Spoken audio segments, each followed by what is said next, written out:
لکه دا بعض نن سبا شروع کړي پخوا وي سخت خلک وو هلک به راښکاره کېدی نه شو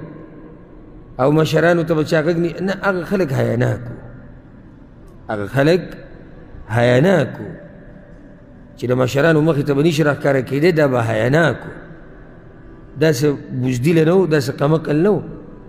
خو دی حیاناک وو هر چې نن سبا دي نو حیاناک کم شوي دي لکه تاسو ته دا پته شتي لکه دا ناروا نه ده زه ورته ناروا نه یم داسې نه څوک یې زما نه نقل کړي چې ده ویلي چې ناروا ده که څوک یې ماته کړي ماته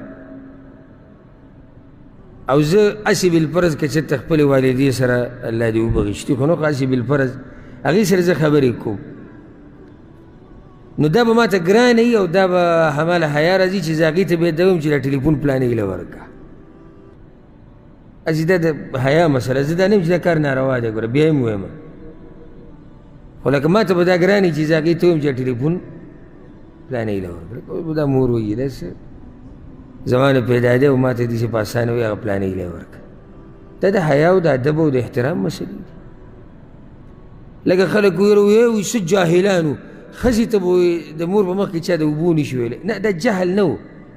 دا صحیح د منم جهالت و خو دا جهل نه دی لکه دلته د هغه ته دا خبره دي چې لکه دغه ښکاري چې مور ناسته د پلار ناسته او دوی په مخ کې به زه د ښځې نوم یادول او یو ماله اوبه راوړل اوس به دوی وایي چې دی دومره شو چې زموږ په مخ کې ښځې ته اواز کوي خیال هم دې خبره ته ما سره متفق یې که نه اوس که څوک د خپل مور پلار نه تنګ شي زما سره په دې خبرو نه لګي نو هغه خپل کور مسله ده خو نور دا د ادب او د احترام او د حیا خبرې دي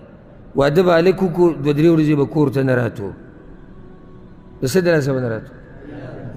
حیا به ورتله